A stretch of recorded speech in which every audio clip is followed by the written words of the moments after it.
আমি পর্নোগ্রাফিতে আসক্ত, মাঝে মধ্যে নামাজ পড়ি, এই পর্নোগ্রাফি থেকে বাঁচার উপায় কি? যে প্রশ্নগুলো আমাদের কাছে সবচেয়ে বেশি আসে, 4-5টা প্রশ্ন আছে, সব জায়গায় আসে প্রায়, এর মধ্যে এইটা একটা প্রশ্ন যে আমাদের যুবক ভাইয়েরা পর্নোগ্রাফির আসক্তি থেকে, মাস্টারবেশন থেকে বাঁচতে চাচ্ছেন এবং পর্নোগ্রাফি থেকে বাঁচতে চাচ্ছেন, গোপন গুনাহে আক্রান্ত। দেখুন, এই গুনাহ থেকে বাঁচার জন্য সবচেয়ে কার্যকর উপায় হলো বিবাহ শাদী। আল্লাহ তাআলা যদি উপযুক্ত করেন এবং উপার্জনের কোনো মাধ্যম তাকে বিবাহ শাদীর দিকে চলে যান, এটা হলো সবচেয়ে কার্যকর উপায়।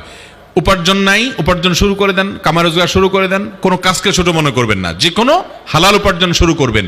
আমি সব জায়গায় বলি যুবক ভাইদেরকে, কখনো কোনো কাজকে ছোট মনে করবেন, যে কোনো হালাল উপার্জনের জন্য কাজ শুরু করে দেন, আল্লাহ তাআলা বারাকা দিবেন। আপনি শুরু করেন, আপনার কাজ শুরু করা একদিকে হয় না, আরেক জায়গায় ছাড়েন, নিরাশ হবেন না।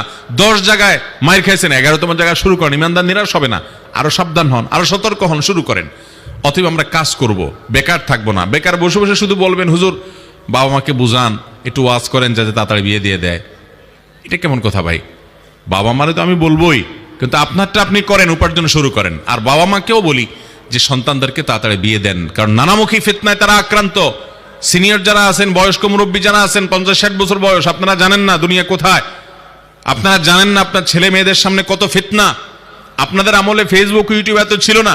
আমি সব জায়গায় বলি, আমাদের মুরব্বীরা যারা বাপ চাচার বয়সী আছেন, খবর নিয়ে দেখেন, এরা সবাই 20 বছরের কমে বিয়ে করছে, কারণ তাদের বাপেরা অল্প বয়সে বিয়ে করে দিচ্ছে। এখন ছেলেকে বলে পায়ের উপরে দাঁড়াও, পায়ের উপরে দাঁড়াও, 30 পার করে দেয়, ছেলেদের বিয়ে দেয় না। আরে বাবা, আপনাকে এত আগে বিয়ে করতে বলছে কি? আপনি আরো পরে করলেও চলতো, আপনার আমলে এত ফিতনা ছিল না। এখন যুবকদের সামনে বহুমুখী ফিতনা আছে। অতএব এই গোপন গুনাহ থেকে বাঁচার জন্য বিয়ের কোনো বিকল্প নাই, 1 নাম্বার 2, যথাসম্ভব যে ডিভাইস, যে জায়গা থেকে হারাম জিনিস আসে, ওইটা থেকে আপনি একেবারে বিচ্ছিন্ন হয়ে যান।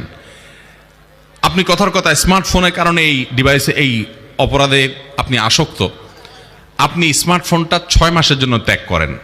এটা একটা ফর্মুলা, 6 মাসের জন্য। 6 মাসের জন্য এই ডিভাইসটা বিক্রি করে দেন, কাউকে দিয়ে দেন। একটা বাটনওয়ালা ফোন নেন, যেটাতে নেট ফেট কিছু আসবে না, ভিডিও চলবে না।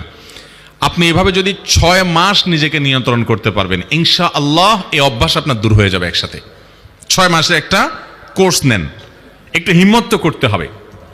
রোগ হবে, ওষুধটাও খাইতে চাইবেন না কষ্ট করে, তাহলে ভালো হবে কোত্থেকে? অন্তত ওষুধটা খান, ওষুধ আমি দিলাম। 6 মাস এই স্মার্টফোন থেকে দূরে থাকেন, দেখবেন ঠিক হয়ে গেছে।